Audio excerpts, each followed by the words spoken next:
একদিকে বিশ্বের সবচেয়ে বড় ইউটিউবার মিস্টার বিস্ট, যার লাখো ভক্তের ভিড়ের সঙ্গে রয়েছে হুমকিও।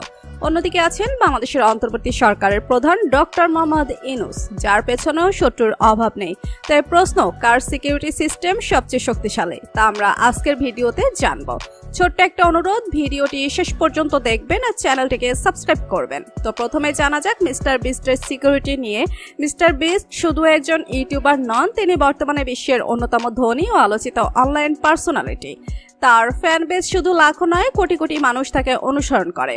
আর এই জনপ্রিয়তার সাথেই বাড়ে হুমকির সম্ভাবনা। একবার সৌদি আরবের এক ব্যক্তি আমেরিকায় শুধুমাত্র মিস্টার বিস্টকে একটা ভিডিও আইডিয়া দিতে আসেন, কিন্তু তার হোটেলে মিস্টার বিস্টের নিরাপত্তা টিম তাকে ধরে ফেলে। শুধুমাত্র সন্দেহের ভিত্তিতেই তার মিস্টার বিস্টের সাথে দেখা করার অনুমতি দেওয়া হয়নি।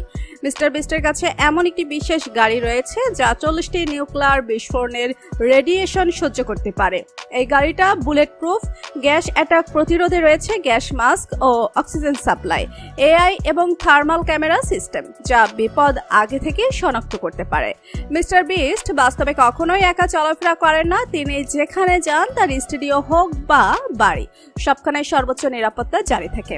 একবার তিনি হোটেলে থাকার সময় পুরো শহরের মানুষ ভিড় করেছিল শুধু তাকে একবার দেখার জন্য, কিন্তু দেখতে দেওয়া হয়নি। তার সিকিউরিটি এত বেশি সতর্ক। এবার দেখা যাক ডক্টর মোহাম্মদ ইউনূসের সিকিউরিটি নিয়ে। ডক্টর ইউনূস হচ্ছেন বাংলাদেশের অন্যতম সম্মানিত ব্যক্তি, নোবেল বিজয়ী। এই ব্যক্তি বর্তমানে বাংলাদেশের অন্তর্বর্তী সরকারের প্রধান, তাই তার নিরাপত্তা প্রধানমন্ত্রীর সমমর্যাদায়। ডক্টর ইউনূসকে নিরাপত্তা দিয়ে থাকে এসএসএফ, স্পেশাল সিকিউরিটি ফোর্স, যা বাংলাদেশের সবচেয়ে প্রশিক্ষিত ও এলিট সিকিউরিটি ইউনিট।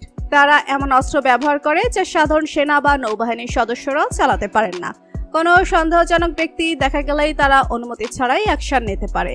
তিনি যে গাড়ি ব্যবহার করেন তা হলো মার্সিডিজ S650 গার্ড, যা কিম জং উন, ভ্লাদিমির পুতিন এবং নরেন্দ্র মোদীর মতো রাষ্ট্রপ্রধানরা ব্যবহার করে। এই গাড়ি বুলেট প্রুফ তো বটেই, গ্রেনেড প্রুফও বটে। এর মধ্যে রয়েছে satellite communication, oxygen supply system, এমনকি গাড়ির চাকা পাংচার হলেও তা 80 কিলোমিটার পর্যন্ত চলতে পারে। নিরাপত্তা আরও বাড়াতে ইউনূস সাহেব ব্যবহার করেন মার্সিডিজ G63 AMG SUV, এবং তার আশেপাশে থাকে একটি স্পেশাল ডিভাইস যা রিমোট কন্ট্রোল বোমার সিগন্যাল ব্লক করে দেয়। যদি তিনি দেশের বাইরে যান, তাহলে ব্যবহার করা হয় বোয়িং 787 ড্রিম লাইনার, পৃথিবীর অন্যতম লাক্সারিয়াস বিমান। আর দেশের মধ্যে চলাচলের জন্য ব্যবহার করেন MI হেলিকপ্টার, যা বিশ্বের সবচেয়ে শক্তিশালী হেলিকপ্টারের একটি। পুতিন ও মোদি ও এই হেলিকপ্টার ব্যবহার করেন। তো বন্ধুরা, আপনারা এখন জানলেন মিস্টার বিস্ট এবং ডক্টর ইউনূসের সিকিউরিটি ব্যবস্থা সম্পর্কে। দুজনেরই সুরক্ষা এতটাই উন্নত যে কেউ সহজে তাদের ধারে কাছেও যেতে পারবে না। এখন প্রশ্ন হলো, আপনার মতে কার নিরাপত্তা ব্যবস্থা সবচেয়ে আধুনিক ও শক্তিশালী? কমেন্টে জানিয়ে দিন, মিস্টার বিস্ট নাকি ডক্টর ইউনূস। ভিডিওটি ভালো লাগলে একটি লাইক দিয়ে দিন, চ্যানেলটি সাবস্ক্রাইব করে ফেলুন। আর হ্যাঁ, আপনি যতই ব্যস্ত থাকুন না কেন, নামাজ পড়তে ভুলবেন না, কারণ নামাজ হচ্ছে জান্নাতের চাবি। ভালো থাকবেন, সুস্থ থাকবেন, আল্লাহ হাফেজ।